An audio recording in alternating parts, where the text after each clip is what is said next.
కాబట్టి సోదరులారా ఇవాళ పట్టభద్రుల ఉప ఎన్నిక. ఈ ఉప ఎన్నిక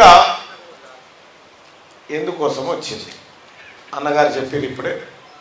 పల్లా రాజేశ్వర రెడ్డి గారు బీఆర్ఎస్ పార్టీ మాకు చేత కాదు, ఈ ఎమ్మెల్సీ పదవి మేము నిర్వహించలేము అని కేసీఆర్ పల్లా రాజేశ్వర రెడ్డి గారు కలిసి ఆ తట్ట కిందెత్తేసిపోతే ఉప ఎన్నిక వచ్చింది. మళ్ళేమంటున్నారు ఇవాళ వచ్చి, ఆ తట్ట మాది మాకు అని అంటున్నారు. ఇద్దామా? ఇంకిస్తారు. నిన్న మొన్న ఇటువైపు వచ్చేమంటుడు, నాకు 1-2 అన్న ఎంపీ సీట్లు ఇయ్యరని అంటుడు. కేసీఆర్ నాకేమో 1-2 అన్న ఎంపీ సీట్లు, 38 అసెంబ్లీ ఎమ్మెల్యేలు ఇస్తేనే అసెంబ్లీకి పోనోడు 1-2 సీట్లు ఇస్తే ఢిల్లీ దాకా పోతాడు కేసీఆర్.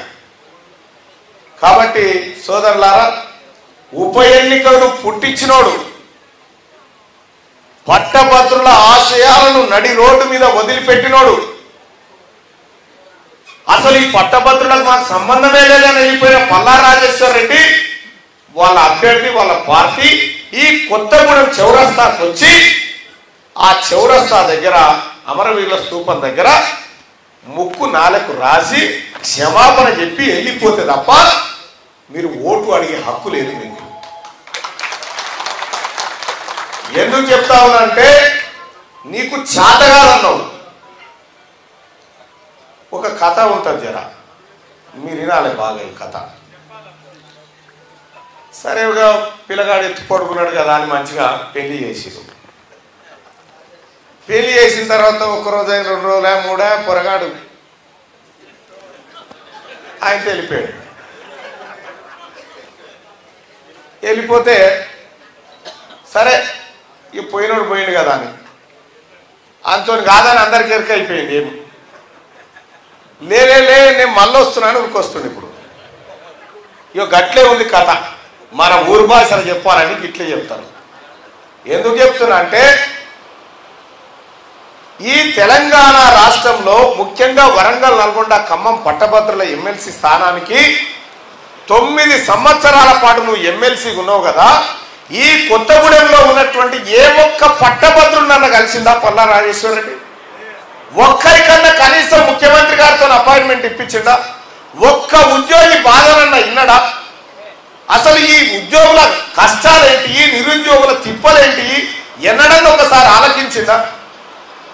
ఇవన్నీ పోయినాయి. ఇప్పుడు మళ్ళీ ఫ్రెష్గా తయారై వస్తున్నాడు. మళ్ళీ బొట్టు పౌడర్ గీడర్ వేసుకొని మళ్ళీ వస్తున్నాడు ఇంటికి. సోదరులారా, నేను ఒక మాట చెప్తా ఉన్నా, అన్నం ఉడికిందా లేదా అని తెలిసేదానికి ఒక మెతుకు పట్టుకుంటే చాలు. వీళ్ళ పుణ్యంత విసికి సృష్టి వీళ్ళతో కాదని మళ్ళా ఊరుకొస్తా ఉన్నారు. ఎట్టి పరిస్థితుల్లో ఎవరైనా వచ్చి అడుగుతున్నారు అన్న కూడా టీఆర్ఎస్ వాళ్ళు ఓటేయమని, ఎవరన్నా గట్లే ఎక్కడ అడుగుడే లేదు. ఇప్పుడు అలా ప్రచారం ఏం దొరికేనా? ఇప్పుడు మనమేమో ఏం చేయగలుగుతాం, ఏం చేస్తాము అనేదేమో మనం వివరించి ఓట్లాడుకుంటుంటే, టీఆర్ఎస్ ఇప్పుడు కేటీ రామారావు, మనం డ్రామారావు అంటాం. ఆయన ఏమంటారంటే, సార్ మరి మీకు పట్టభద్రుల ఉప ఎన్నికల్లో మీరు అభ్యర్థి నిలబెట్టారు కదా, మరి పట్టభద్రులను ఓటు అడగడానికి ఏమని అడుగుతారు సార్? ఓటు అంటే తీన్మార్ మల్లన్న మంచోడు కాదని అడుగుతామంట.